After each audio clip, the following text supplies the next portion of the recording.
Hello, dear students. Dr. Bapuji Salonke, Institute of Engineering and Technology, Kolhapur, welcomes you all to e-learning platform. This is Science and Humanities Department. Myself, Mr. Sudarshan Dinkar Mahadik, and the course which you are learning is Electronic Engineering Materials. Unit which we are learning is Semiconductor Materials. The learning outcome for our today's lecture is select the relevant material for the given semiconductor device fabrication with a justification. Okay, so which are the materials and which are the stages for the fabrication of semiconductor material is our topic to discuss today. Semiconductor डिव्हाइसचं fabrication करताना तो end प्रोडक्टपर्यंत नेत असताना कोणकोणते relevant materials वापरले जाते, त्याचे कोणकोणते टप्पे आहेत, कशासाठी ते लागतात ते जस्टिफिकेशन सहित पाहणं हे आपलाचं लेक्चर मोटिव्ह आहे. Okay, substrate. आता हा ह्याच्यातला एक खूप महत्त्वाचा मुद्दा आहे की सेमीकंडक्टर डिव्हाइस फॅब्रिकेट करत असताना सबस्ट्रेट जो आहे त्याचं खूप महत्त्व आहे. एक लक्षात घ्या मुद्दा की for the fabrication of different types of discrete and integrated type solid state devices we have to make use of two types of materials, means passive materials and process materials. आता सबस्ट्रेट जे आहे ते substrate काय आहे तर ते passive material आहे.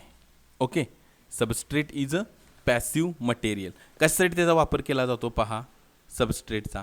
It is used for deposition of thin film layers. Okay, substrate is used for deposition of thin film layers in the thin films and hybrid devices मध्ये सुद्धा वापर केला जातो.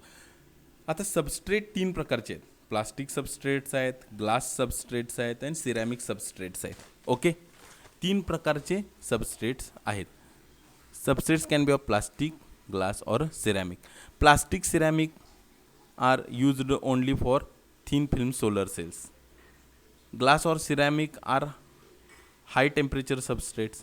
They are used for deposition of metals for resistors and capacitors. Okay, म्हणजे plastic जे आहे ते फक्त थिन फिल्म सोलर सेल वगैरे आहेत त्याच्यासाठी वापरलं जातं. ग्लास, सिरॅमिक हे हाय टेम्परेचर सबस्ट्रेट्स आहेत.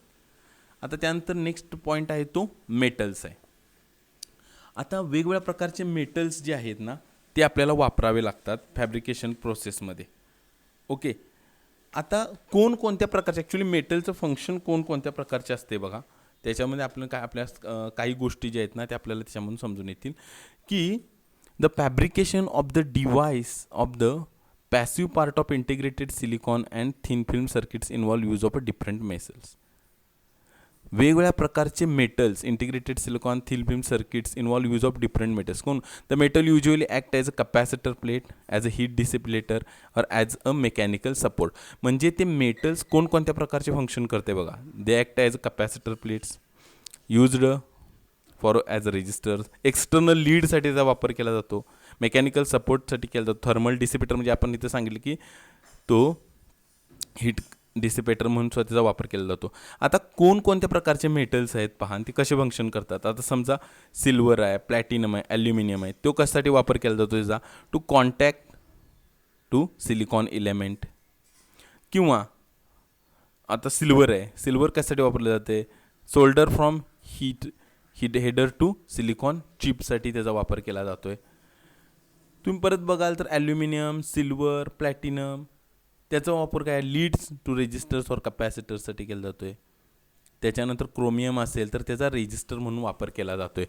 तर मेटल्सचा वापर या टप्प्यांवर अशा पद्धतीनं केला जात असतो. त्याचं कोणतं फंक्शन आहे ते आपण या ठिकाणी लिहिले, कोणती ते मेटल्स आहेत ते पण आपण या ठिकाणी सांगितलेलं आहे. आता capacitance materials they should have high dielectric constant, pin hole free continuous layer, ability to withstand thermal stress. त्याचा हाय डायलेक्ट्रिक कॉन्स्टंट असला पाहिजे, कंटिन्युअस फ्री लेअर असला पाहिजे आणि थर्मल स्ट्रेस कितीही असला तरीसुद्धा ते विथस्टँड म्हणजे जसेच्या तसे ते राहिले पाहिजेत. ओके, कपॅसिटन्समध्ये आता जनरली जे यूज केले जातात ते कोणते आहेत बघा. सिलिकॉन ऑक्साईड आहे, झिंक सल्फेट आहे, सिलिकॉन ऑक्साईड आहे, सिलिकॉन डायऑक्साईड आहे. ओके, तर हे जे आहे ते जनरली वापरले जातात. ह्याच्यामध्ये कसं आहे उदाहरणार्थ आपण सिलिकॉन ऑक्साईड बघितलं तर त्याचा डायलेक्ट्रिक कॉन्स्टंट आहे 6. त्याचं ब्रेकडाऊन व्होल्टेज किती आहे 1.6 किलो व्होल्ट पर सेंटीमीटर. ओके, तर जे कपॅसिटन्स मटेरियल आहेत ते काय त्यांची ॲबिलिटी आपण सांगितलं बघा. They should have high dielectric constant. Okay, त्यानंतर कसं आहे, low loss contact should be made easier. त्यामुळं त्यांचे कशा प्रकारच्या प्रॉपर्टीज पाहिजे, कोणकोणते ते मटेरियल्स आहेत पहा. तर हे कपॅसिटन्स मटेरियल आहेत. त्यानंतर जंक्शन कोटिंग. आता जंक्शन कोटिंग म्हणजे काय पहा. The junction protected by using resins as a coating material are called as a junction coatings. हे जे जंक्शन आपल्याला माहीत आहे, सेमीकंडक्टर डिव्हाइस जे आहे त्याच्यामध्ये जंक्शन आहे, तर ते जंक्शन प्रोटेक्ट केलं जातं रेझिन्सला कोटिंग मटेरियल म्हणून वापरलं जातं. ओके. तर आता हाय प्युरिटी सिलिकॉन जे आहे त्याचं resin commonly used material are high purity silicon resin, silicon modified polyester resin because of satisfactory performance and long life. त्यांच्यामुळं आता हाय क्वालिटी किंवा हाय प्युअर सिलिकॉन रेझिन्स का वापरले जातात सांगा. कारण त्याचं कारण असं आहे की they are chemically inert and they are relatively free of inorganic functional groups which may gate released from the other resins. Okay.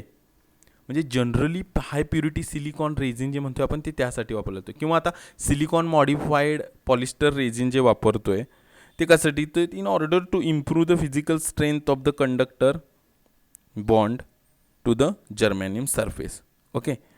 त्यामुळं आपण जंक्शन कोटिंगसाठी तुम्हाला हे माहीत पाहिजे की जंक्शनला प्रोटेक्ट करण्यासाठी कोणकोणते वेगळं मटेरियल आपण high quality high purity silicon resin and silicone modified polyester resin, त्यांचं सॅटिस्फॅक्टरी आहे परफॉर्मन्स असा.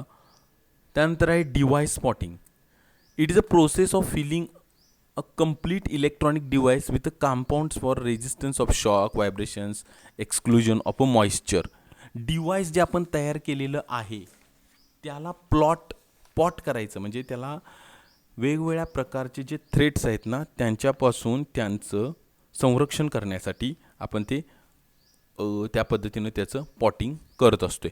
आता उदाहरणार्थ बघा काय आहे की कॉमनली युज्ड मटेरियल जे आहेत पॉटिंगसाठी ते कोणते आहेत, ग्रीज लाईक सिलिकॉन कंपाऊंड्स आहेत, डायलेक्ट्रिक जेल्स आहेत, सिलिकॉन फ्लुइड्स आहेत, फ्लेक्झिबल पॉटिंग रेझिन्स आहेत. हे जे आपण वेगवेगळ्या प्रकारचे पॉटिंग कंपाऊंड्स बोलतोय त्यांची कॅरेक्टरिस्टिक का हे वापरायचे पहा. कारण व्हेरी हाय थर्मल कंडक्टिव्हिटी आहे यांची. ओके. त्यानंतर लो मॉइश्चर कंटेंट आहे यांचा आणि गुड डायलेक्ट्रिक प्रॉपर्टीज आहेत.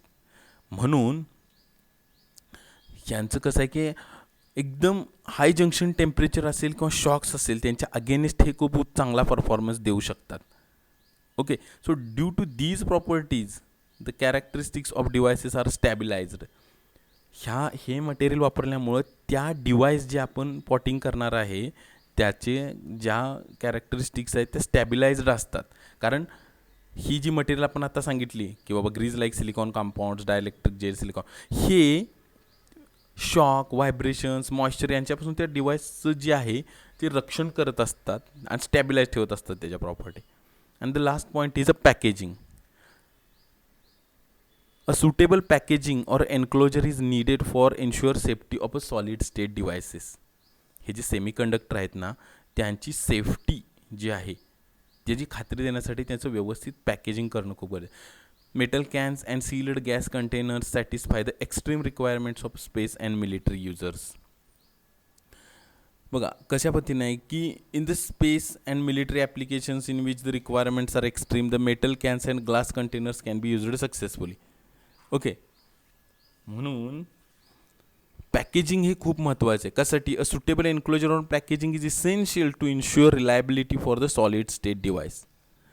म्हणून व्यवस्थित पॅकेजिंग करणं गरजेचं आहे. आणि त्या पॅकेजिंगसाठी मग आपण काय कशा प्रकारचे हे वापरू शकतो आहे पहा याच्यामध्ये ते इथं दिलेलं आहे.